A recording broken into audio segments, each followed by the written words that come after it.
সাধারণত সাদামাছি এবং জাপ পোকার আক্রমণে এক গাছ থেকে আরেক গাছে ভাইরাস ছড়িয়ে পড়ে, ফলে গাছের পাতা কুঁকড়ে যায়।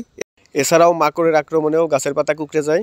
এই সমস্যাটি সমাধান করার জন্য প্রথম দিন আমাদের প্যানেল এবং অ্যাক্রোবেট এমজেড দুইটি একসাথে মিশিয়ে স্প্রে করে দিতে হবে। এর 5 দিন পর আমরা বায়োকিলিন এবং বায়োভাইরান দুটি একসাথে মিশিয়ে স্প্রে করে দিব এবং 3 দিন পর পুনরায় বায়োভাইরান স্প্রে করে দেব। এর 5 দিন পর আমরা প্যানেল এবং অ্যান্ট্রাকল দুটি একসাথে মিশিয়ে স্প্রে করে দেব। এর 5 দিন পর আমরা বায়োকিলিন এবং বায়োভাইরান দুটি একসাথে মিশিয়ে আবার স্প্রে করে দেব। এর 5 দিন পর আমরা প্যানেল এবং ম্যানসার দুটি একসাথে মিশিয়ে স্প্রে করে দেব। এই পর্যায়ে এসে টমেটোর পাতা কুঁকড়ানো মোটামুটি নিয়ন্ত্রণে চলে আসবে।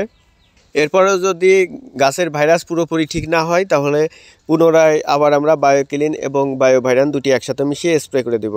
পর থেকে আমরা শিডিউল স্প্রে চালিয়ে যাব। আমরা যদি শিডিউল স্প্রে চালিয়ে যাই তাহলে সহজেই রোগবালাই ধরবে না। আপনাদের সুবিধার্থে শিডিউল স্প্রেটি ডিসক্রিপশন বক্সে উল্লেখ করা হলো। এতক্ষণ আমাদের সাথে থাকার জন্য ধন্যবাদ। চ্যানেলটি সাবস্ক্রাইব করে আমাদের সঙ্গেই থাকবেন।